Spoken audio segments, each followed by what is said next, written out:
ओम शांति। आज 19 अगस्त 2021। आज ज्ञान सागर हम बच्चों से बात कर रहे हैं। तो बाबा ने कहा, मीठे बच्चे, तुम सच्चे सच्चे राज ऋषि हो।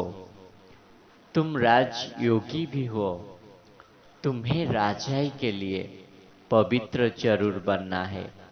तुम्हें पढ़ाई पर पूरा पूरा अटेंशन देना है। राखी है पवित्रता की प्रतीक। तुम्हें टाइम वेस्ट नहीं करना है। अव्यक्त स्थिति का अनुभव करने के लिए अंतर्मुखी और साइलेंस पावर की जरूरत होती है। चतुर सुजान बच्चे तुम कैसे बन जाते हो? तो बाबा ने कहा, मीठे बच्चे, तुम सच्चे सच्चे राज ऋषि हो। ऋषि उन्हें ही कहा जाता है जो पवित्र रहते हैं। तुम अभी पवित्र हो। अगर पवित्र न रहे तो उनको ऋषि नहीं कहा जाता। तुम राजाई पाने के लिए पवित्र बनते हो। वो कोई राजाई पाने के लिए पवित्र नहीं बनते। तुम जानते हो कि तुम पवित्र दुनिया के मालिक बनते हो। भारत में ही 5000 वर्ष पहले देवी देवताओं का पूज्य पवित्र प्रवृत्ति मार्ग था ना। अभी सब पुजारी पतित बन गए हैं। अभी फिर है राजयोग। राजयोग तुम एक जन्म में ही सीखते हो। उनको जन्म बाई जन्म पुनर्जन्म लेकर हठयोग सीखना पड़ता है। तुम राजयोग सीखने के लिए पुनर्जन्म नहीं लेते हो। यह राजयोग सिर्फ तुम संगम पर ही सीखते हो। तुम भी अभी महात्मा राज ऋषि हो। तो तुम्हें संपूर्ण पवित्र रहना है। जो पास्ट हो जाता है वो बेट खेल समझना है। राखी बंधन भी पवित्रता पर है। पीछे फिर उनका यादगार चलता है। यहाँ बाप भी सभी को पवित्र बनाए प्रतिज्ञा कराते हैं। सिख लोग कंगन पहनते हैं, वो भी पवित्रता की निशानी है। परंतु पवित्र कोई नहीं रहते। राखी बंधवाते और थोड़े ही समझते हैं। आगे ब्राह्मण लोग भी राखी बांधते थे। अभी बहन भाई को राखी बांधती है, वो भी खर्ची देते हैं। ये सब फैशन हो गया है। वास्तव में यह है पवित्रता की बात। बाप कहते हैं, बच्चे, काम महाशत्रु है। वो ब्राह्मण लोग कोई ऐसे नहीं समझते। अभी बेहद का बाप कहते हैं, बच्चे, प्रतिज्ञा करो कि पवित्र बनेंगे। राम राज्य में 5 विकार होते ही नहीं है। तुम अब बाप से स्वर्ग की बादशाही ले रहे हो। तुम्हारा राजयोग और उनके हठयोग में बहुत फर्क है। तो बाबा कहते हैं, यह बातें समझने की है। जिसको समझ नहीं आती है वो झुटका खाते रहते हैं, उबासी देते रहेंगे। यहाँ तो तुमको खजाना अथाह मिलता है, बड़ी भारी कमाई है।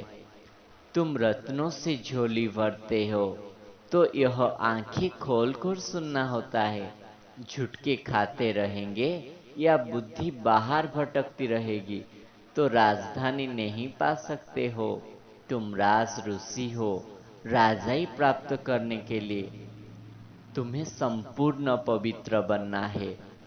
सो फिर घूमो फिरो खाओ सब कुछ करो, लेकिन सिर्फ बाप को याद करो।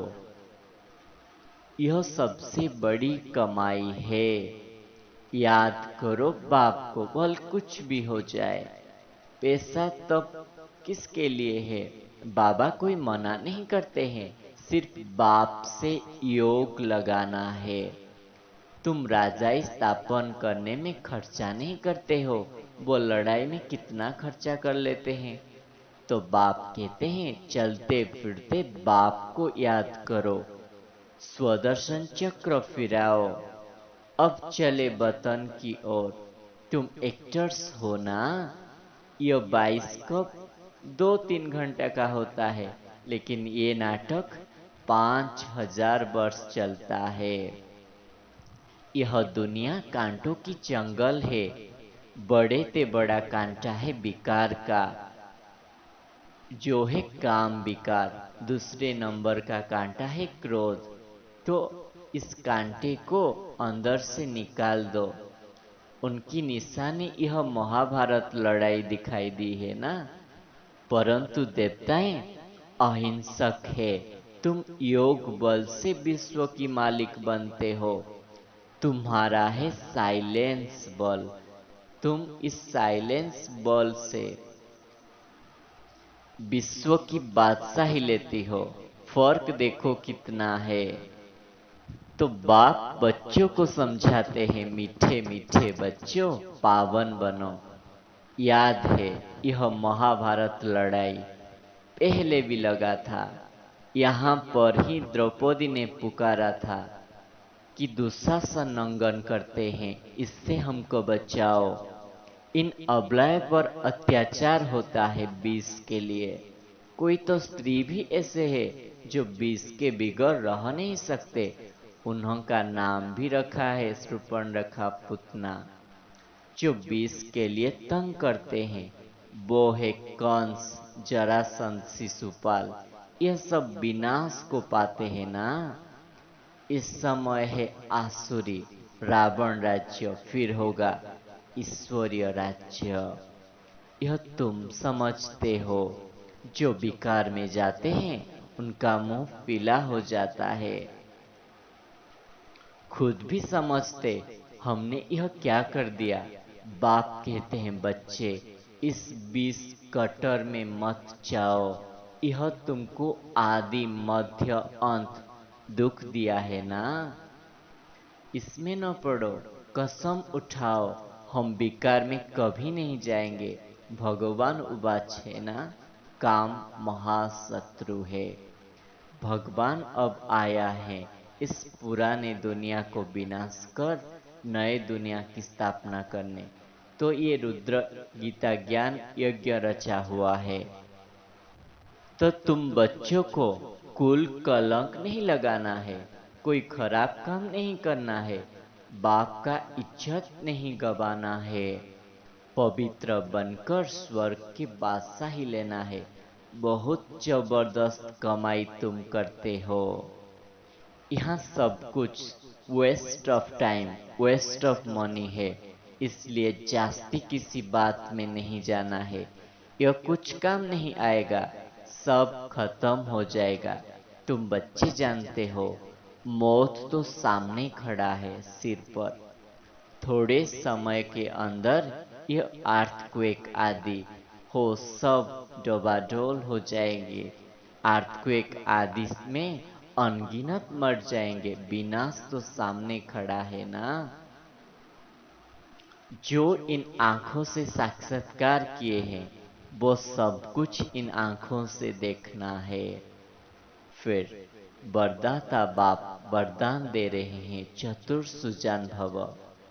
जो बच्चे पहले आपके पाठ को पक्का कर लेते हैं वो ही चतुर सुजान बन जाते हैं। जैसे बाप दादा अपने को ओबीडिएंट सर्वेंट कहते हैं।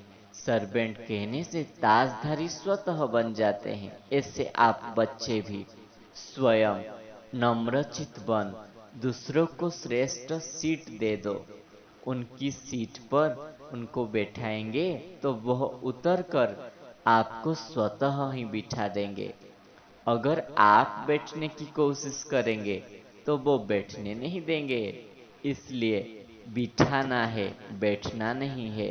तो पहले आपका पाठ पक्का करो, फिर संस्कार भी सहज ही मिल जाएंगे, ताजधारी भी बन जाएंगे। यही चतुर सुजान बनने का तरीका है। इसमें मेहनत भी नहीं, प्राप्ति भी ज्यादा है। तो हमें चतुर सुजान बनना है। पहले आप सभी चीजों में आसक्ति को छोड़ दूसरों को आगे बढ़ाएंगे तो फिर हम भी आगे बढ़ जाएंगे। आज का स्लोगान में बाबा ने कहा, अंतर्मुखी एकांतवासी बनने वाले श्रेष्ठ आत्मा ही अव्यक्त स्थिति का अनुभव करते हैं। तो अव्यक्त स्थिति का अनुभव करने के लिए दो चीज की जरूरत है, एक है अंतर्मुखी, दूसरा है एकांतवासी बनना। तो हमें एकांत में जाकर अव्यक्त स्थिति का अनुभव करना है। तो आज हम सारे दिन में चेक करेंगे मेरा पवित्रता कैसा है, मैं राज ऋषि बना हूं। फिर अपना टाइम को हम वैल्यू देंगे, मेरा टाइम कहाँ पर वेस्ट होता है उसको चेक कर चेंज करेंगे। अच्छा, ओम शांति।